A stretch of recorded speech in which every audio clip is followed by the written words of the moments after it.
연방하원에서 새로운 이민개혁 법안이 상정됐는데 민주공화 양당 의원들이 발의해 서류 미비자들의 시민권 취득 기대감이 높아지고 있습니다. 메모리얼데이 연휴였던 지난 주말 전국에서 총격 사건이 발생했습니다. 시카고에서만 11명이 숨졌고 버스 운전기사와 승객 간의 총격전이 벌어지기도 했습니다. 한 살 난 아기가 주차된 차 안에 방치돼 있다 숨지는 일이 발생했습니다. 보호자는 아기가 차 안에 혼자 있다는 걸 까맣게 잊고 있었던 것으로 확인됐습니다. 서류 미비자에게 영주권이나 시민권을 발급해주겠다며 금품을 챙긴 가짜 단속 요원이 체포됐습니다. 아이오와주에서 발생한 아파트 붕괴 사고로 최소 5명이 실종된 것으로 확인됐습니다. 추가 붕괴 위험도 있어 실종자 수색에 대한 찬반 갈등도 커지고 있습니다.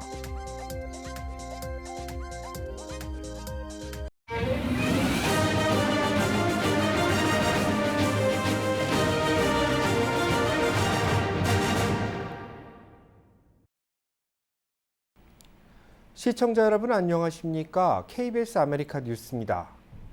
새로운 이민개혁안이 연방하원에 상정됐습니다. 초당적으로 상정된 이 법안은 오랫동안 개혁이 요구되어 온 다양한 이민법을 담고 있습니다. 자세한 내용 KBTV 전상희 기자가 보도합니다. 마리아 엘비라 살라자르 연방하원의원과 베로니카 에스코바르 연방하원의원 등은 워싱턴 DC 국회의사당 앞에서 열린 기자회견에서 시민권 신청 절차를 개선하고 북부와 남부 국경 안전을 강화하는 존엄성 법 발의를 공식 발표했다고 더 힐이 보도했습니다. 법안은 신원조회 절차를 통과한 서류 미비자들에게 7년간의 임시 법적 신분을 보장하고 망명 신청자 처리 속도를 높이고 취업 비자 부여 기회를 늘리는 등의 내용을 포함하고 있습니다. 법안이 통과되면 약 1,100만 명의 서류 미비자들이 영향을 받을 것으로 추정됩니다. 법안은 서류 미비자들을 대상으로 한 존엄 프로그램을 신설해 참가하는 7년 동안 총 $5,000를 지불하면 취업 및 여행 등을 허용하도록 하고 있습니다. 또 세금을 납부해야 하며 7년 프로그램이 끝나면 추가 비용을 내고 갱신할 수 있으며 이후 시민권 취득도 신청할 수 있습니다. 존엄성 법은 긴급 비자 적체, 160만 건의 망명 처리, 수백만 명 서류 미비자들 임시 법적 지위 부여 등 오랫동안 개혁이 필요했던 이민법의 다양한 측면을 다루고 있습니다. 여기에는 드리머, 임시 보호 지위 수혜자 등도 포함됩니다. 살라자르 의원은 망명 신청자, 서류 미비자 관리를 질서 있고 공정하게 해야 한다고 생각한다며 합법적인 취업 기회를 부여하면 일손이 모자란 비즈니스에도 도움이 될 것이라고 말했습니다. 특히 이 법안은 서류 미비자들이 내는 수수료를 통해 모은 돈을 국경 보안을 위한 비용으로 쓰도록 규정하고 있습니다. 법안은 또 남부 국경을 따라 인도주의 캠퍼스를 만들고 국경을 넘어온 이들이 이곳에 단기 거주하는 동안 담당관이 망명 절차를 진행하도록 하는 내용과 합법적 영주권자의 배우자와 자녀 비자 신청은 가족 영주권 한도에서 면제하며 학생 비자 소지자의 이중 의도 허용 등의 내용도 담겼습니다. 한편 이 법안이 연방의회를 통과하기까지는 많은 의견 충돌이 있을 것으로 보입니다. 공화당 강경파들의 경우 국경보안법 없이는 이민개혁도 없다는 입장입니다. KBTV 뉴스 전상입니다. 이번 메모리얼데이 연휴에도 총격은 끊이지 않았습니다. 전국에서 최소 16명이 총격 사건으로 목숨을 잃은 것으로 집계됐습니다. 보도에 김경일 기자입니다.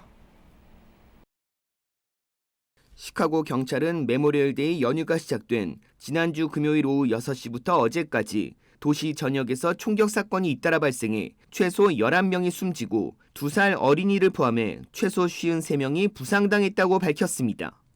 일요일 새벽 2시쯤 시카고 웨스트 서프가에서 인도에 서 있던 35살 남성이 총상을 입어 숨진 데 이어 5분 후에는 리틀 빌리지에서 22살 남성이 인도에 서 있다 총에 맞아 숨졌습니다. 또 사우스사이드 지역에서도 인도를 걷던 35살 남성과 37살 여성이 총에 맞아 남성은 숨지고 여성은 위독한 상황입니다. 비슷한 시각 웨스트 가필드 공원 인근에서도 주차된 차량에 있던 35살 남성이 총격에 숨졌고 옆자리에 앉아있던 여성 한 명은 위중한 상태입니다. 시카고 지역 언론은 8년 만에 가장 끔찍한 메모리얼데이 연휴가 됐다고 보도했습니다. 연휴 기간 총격 사건은 뉴멕시코와 애틀란타 등지에서도 이어졌습니다. 지난주 토요일 오후 뉴멕시코주 레드리버에서는 두 갱단 간의 갈등으로 최소 3명이 숨지고 5명이 다치는 총격전이 벌어졌고, 애틀란타에선 일요일 새벽 고등학생들의 졸업 파티 도중 총격 사건이 발생해 16살 여학생 1명이 숨졌습니다. 플로리다주에서는 2살 소년이 아버지가 쏜 총에 맞아 숨졌습니다. 경찰은 소년의 아버지 22살 에런 클리리가 부모님과 말다툼 중 아이를 향해 총을 쏜 것으로 보고 있습니다.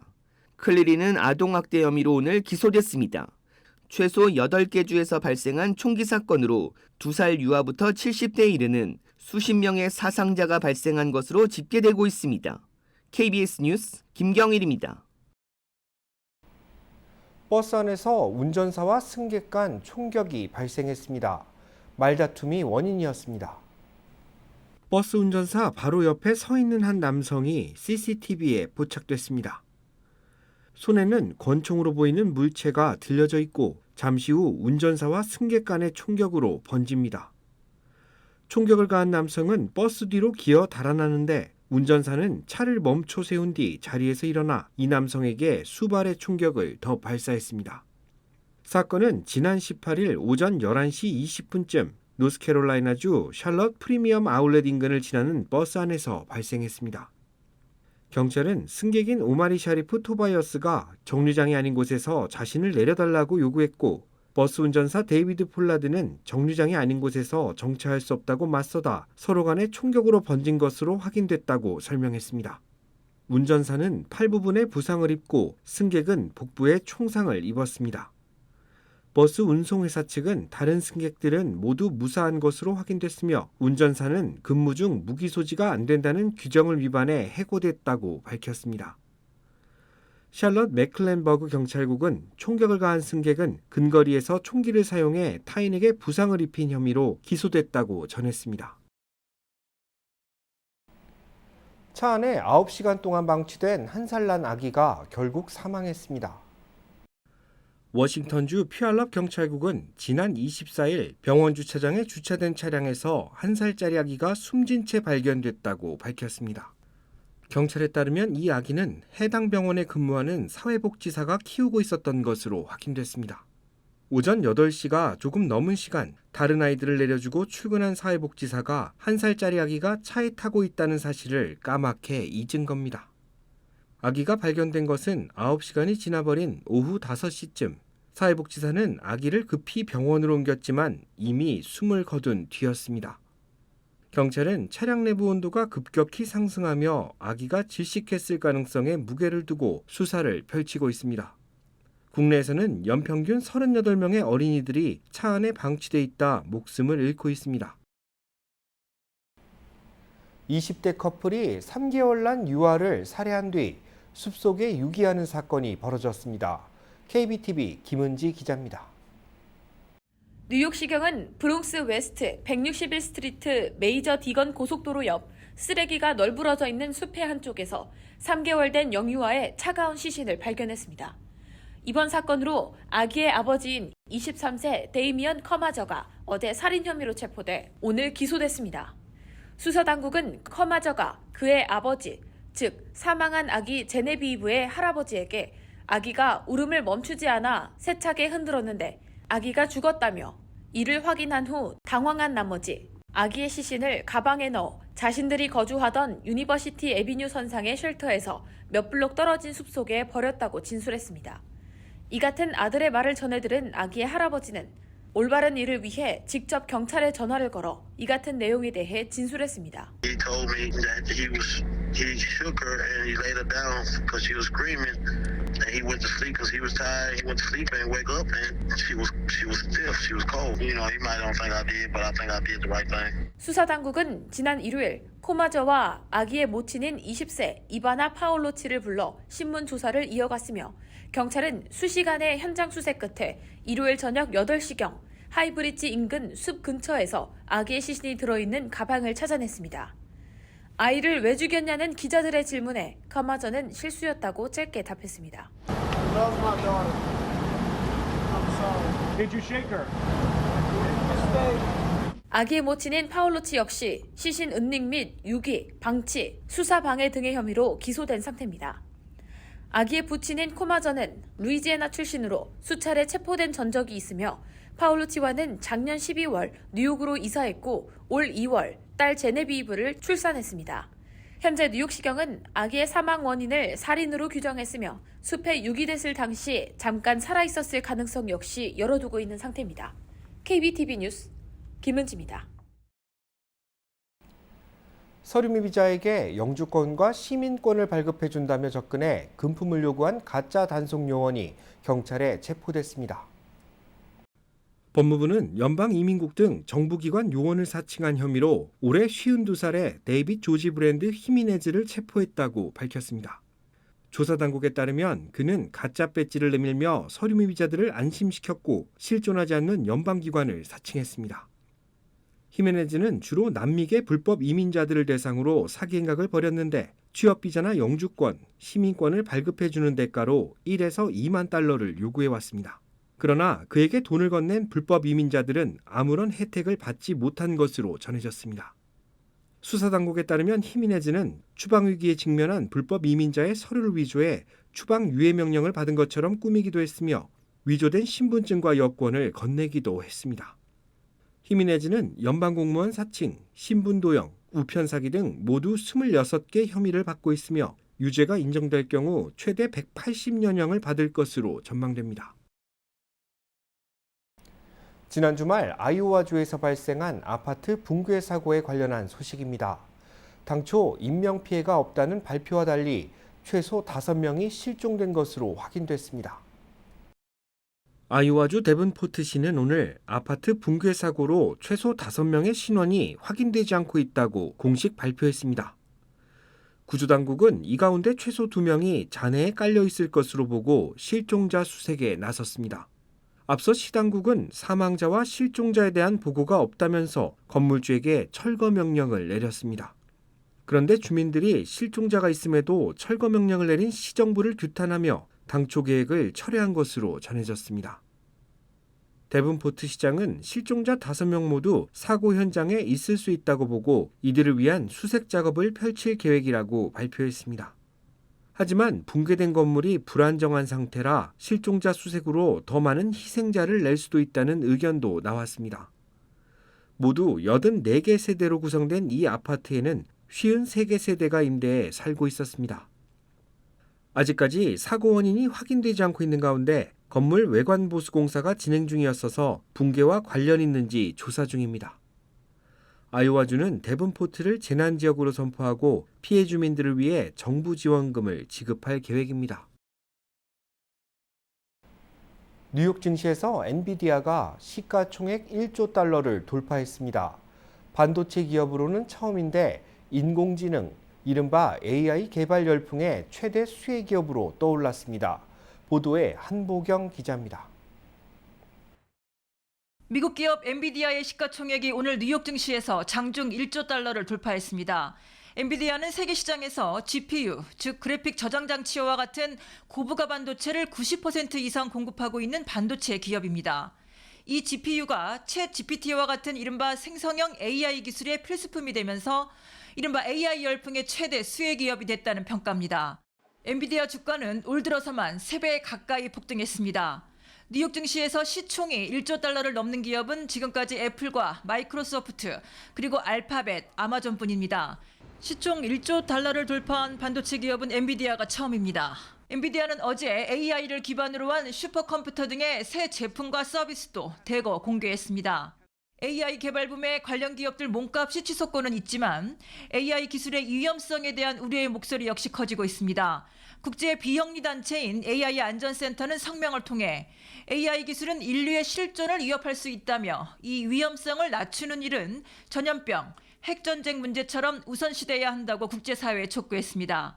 AI 기술 통제의 필요성을 주장한 이 성명에는 챗 GPT를 개발한 오픈 AI의 샘 올트먼 최고 경영자 등 IT 기업 경영자와 과학자 350여 명이 서명했습니다. 뉴욕에서 KBS 뉴스 한보경입니다. 라스베이거스 카지노들이 배당률을 낮추고 베팅 하한선을 올려 수익 증대에 나서고 있다는 지적이 나왔습니다. 월스트리트저널은 라스베이거스의 카지노들이 이 같은 방법을 통해 수익률 증대에 나서고 있는 것으로 분석된다고 보도했습니다. 이들이 지난해 카지노에서 올린 수익은 83억 달러로 팬데믹 이전에 비해 25% 급등한 것으로 조사됐습니다. 방문객들이 급감한 상황에서 더 많은 수익을 얻는 것은 방문객 개개인이 더 많은 돈을 잃고 있다는 가설을 뒷받침해주고 있습니다. 최소 베팅액이 오른 점도 카지노 수익이 늘어난 이유 중 하나입니다. 기존에는 $10를 베팅한 고객이 이길 경우 $15를 가져갔는데 최근에는 $12만 가져갈 수 있고 판돈 하한선도 올라 게임에 참여해 패할 때마다 더 많은 돈을 잃을 수 있습니다. 네바다주 게임통제위원회에 따르면 블랙잭 참가자들은 지난 한 해 동안 라스베이거스에서 $10억 달러의 손실을 기록했습니다. 이는 지난 2007년 이후 두 번째로 많은 금액입니다. 팬데믹 이전보다 더 높아진 객실 투숙료가 요구되고 있지만 방문객들의 보복 심리로 수익은 오히려 증가하고 있다는 분석입니다. 메모리얼 데이를 맞아 캘리포니아주 전역에서 음주 단속이 이루어졌습니다. 올해는 예년보다 더 많은 운전자들이 관련 혐의로 체포됐습니다. 캘리포니아주 사법당국은 단속 첫날인 지난 금요일 오후 6시부터 토요일인 오후 6시까지 주 전역에서 관련 혐의로 체포된 운전자는 모두 314명이라고 밝혔습니다. 이는 지난해 같은 기간 집계된 241명에 비해 30% 늘어난 수치로 사법당국의 반복된 경고에도 운전자들이 음주운전을 감행한 것으로 파악됐습니다. LA 경찰국과 캘리포니아주 고속도로 순찰대 등 주 사법당국의 단속은 어젯밤 자정까지 이뤄졌습니다. 사법당국은 올해 관련 혐의로 체포된 운전자는 전년도에 집계된 900여 명을 훌쩍 넘길 것으로 보고 있습니다. 한편 음주운전 단속에 적발될 경우 벌금과 변호사 수임료 등 평균 2만여 달러가 넘는 금전적 손실을 입고 있는 것으로 전해졌습니다. 다음 달 23일 미주 한인체육대회가 열립니다. 성화가 오늘 LA를 출발했습니다. 보도에 박시몬 기자입니다. 미주 한인사회의 가장 큰 스포츠 행사인 미주 한인체육대회가 다음 달 23일로 다가왔습니다. 꿈이 있는 뉴욕에서 하나 되는 미주체전이라는 슬로건을 내걸고 진행되는 이번 미주체전을 앞두고 오늘 성화 봉송식이 LA에서 열렸습니다. 오늘 점화된 성화는 LA에서 한인회를 시작으로 다울점까지 도착한 후 오렌지 카운티를 거쳐 한인들이 밀집돼 있는 16개 도시를 돌아 뉴욕에 도착하게 됩니다. 이 성화의 불꽃이 우리 30개 주에 있는 체육회 한 곳 한 곳마다 꿈을 심어줄 수 있는 그런 체전으로 진행이 됐으면 하는 마음으로 오늘 이 성화 체화식에 동참을 하게 됐습니다. 2년마다 열리는 미주 한인체육대회는 팬데믹으로 인해 지난 대회가 열리지 못해 이번에는 4년 만에 열리게 됐는데 전국에서 4,000명이 모이게 됩니다. 아이돌도 전부 다 초대해서 굉장히 17,000명 그 관중석이 다 나갔습니다. 지금 프리로. 그래서 아주 체육 문화를 같이 하는 새로운 업그레이드된 미주체전을 지금 준비하고 있습니다. LA 체육회 화이팅! 디펜딩 챔피언인 LA팀에게 거는 기대 역시 만만치 않습니다. 미주체전이 이제 그 종목이 19개인데요. 그 중에서 LA가 13개에 참여를 할 거고 180명 정도 선수가 이제 이번에 같이 저희랑 가게 됩니다.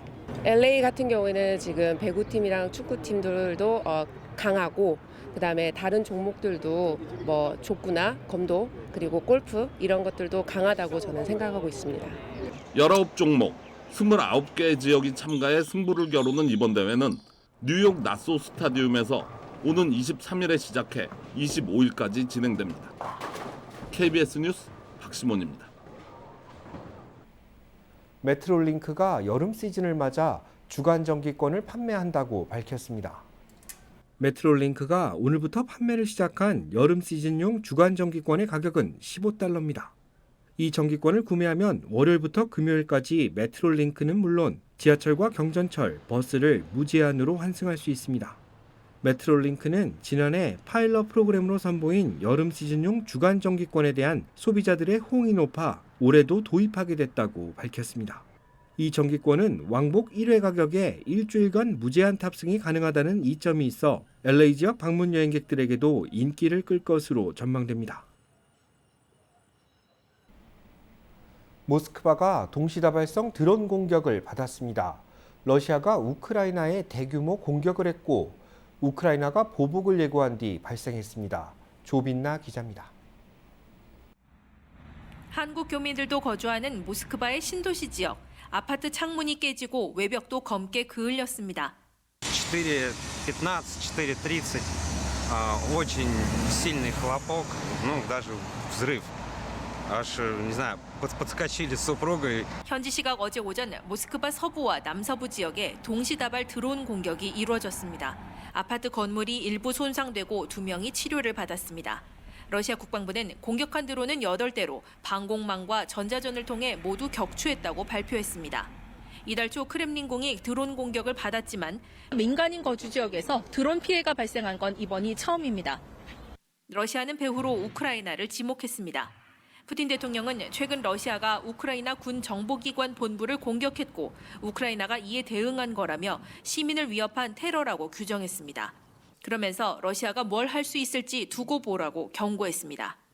Но меня даже не столько это беспокоит, сколько попытки вызвать ответную реакцию России. Видимо, на это рассчитано. Они провоцируют нас на зеркальные действия. Мы посмотрим, что с этим делать. 우크라이나는 이번 드론 공격에 직접 관련성을 부인하고 있지만 접경 지역에 이어 수도 모스크바에서도 드론 피해가 발생하면서 러시아 내 강경 대응론에 힘이 실릴 가능성도 제기되고 있습니다. 모스크바에서 KBS 뉴스 조빈나입니다.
KBS 아메리카 뉴스 마칩니다. 시청해 주셔서 고맙습니다.